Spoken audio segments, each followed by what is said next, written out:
शौहर को अपनी बीवी से ये 4 चीजें चाहिए होती हैं एंड इट्स वेरी इंपॉर्टेंट। सबसे पहली foremost and most important is respect, इज्जत। अब बीवी की भी इज्जत करनी चाहिए शौहर को, लेकिन अभी हमारा फोकस क्या है कि शौहर को जो इज्जत चाहिए वो थोड़ी डिफरेंट है। लीडर, प्रोटेक्टर, प्रोवाइडर, गाइडर वाली, यानी जैसे वो घर का सरबराह है, तहफ़्फ़ुज़ फराहम करता है, चीज़ें ला के देता है।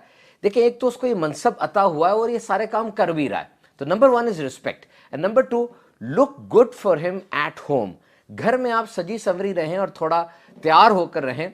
देखिए, ये ज़रूरी भी है, इसका हुक्म भी है और ये मर्द की कमज़ोरी भी है। अगर ऐसा किया जाएगा ना तो शादी के शुरू के दिन रिकॉल हो जाते हैं, याद आ जाते हैं। और याद रखिए, तैयार तो हम हो रहे हैं, लेकिन उसका फोकस वो शौहर होना चाहिए। और हाँ, ये जो तैयार होने वाला काम है ना, इसमें एहसान जताने वाला रवैया ना हो कि जी मैं आपके लिए तैयार हुई या इस तरह का। इसको लाइफ स्टाइल बना लें, मुस्कुराहट चेहरे पे सजा लें और ये अंदाज़े ज़िंदगी हो कि हम घर में अच्छे लग रहे हैं। हो सकता है कि बाज़ ख़वातीन के नज़दीक इस चीज़ की कोई अहमियत ना हो, या जितने काम है उसमें उस लिस्ट में सबसे नीचे ये काम हो। ऐसा ना कीजिए। This is a very powerful weapon through which you can win your husband's heart. अपने शौहर के दिल को जीत सकती हैं आप, अगर इसको एहतियात के साथ और बेहतरीन तरीके से करती चली जाए।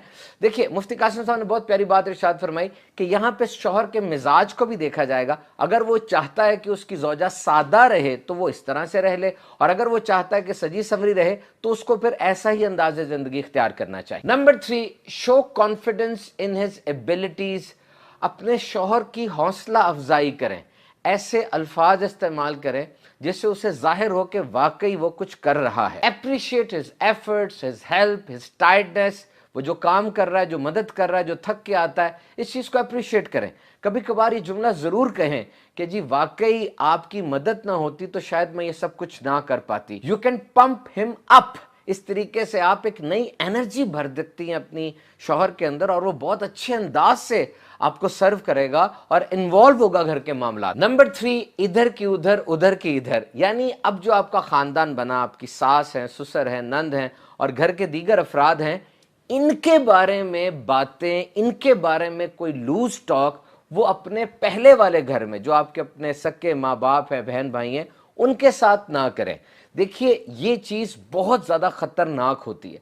आपका आज रिश्ता बना है, जबकि उनके साथ शौहर का तो बचपन से रिश्ता, उसकी माँ है, उसकी बहन है, उसका भाई है। तो अगर ये बातें इधर की उधर उधर की इधर ज़्यादा होती चली जाएंगी तो फिर बॉन्ड आपका मजबूत नहीं हो पाएगा। शौहर का दिल जीतने का सबसे डायरेक्ट रूट ये है कि उसके ख़ानदान के बारे में लूज टॉक अपने घर जाकर ना की जाए। And number 4, physical touch. औरत की तरफ से इनिशिएट किया जाएगा तो मर्द को ये बात बहुत अच्छी लगे। Remember, women is the primary care giver.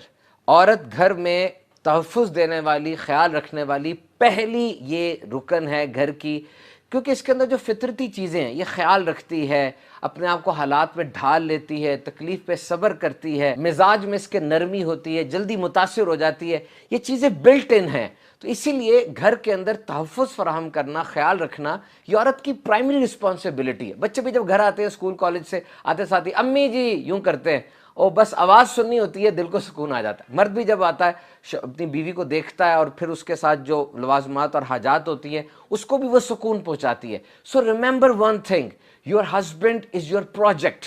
तमाम जो ख़वातीन हैं उनके लिए ये बहुत ज़बरदस्त एक गाइडलाइन है कि आपका शौहर आपके लिए एक प्रोजेक्ट है। और याद रखिए, एक इंसान अपने प्रोजेक्ट को सही तरीके से उसी वक्त मुकम्मल कर सकता है जब उसे प्रोजेक्ट के बारे में पता होगा, उसे अपनी असाइनमेंट का पता होगा, तभी वो उसको हल करेगा।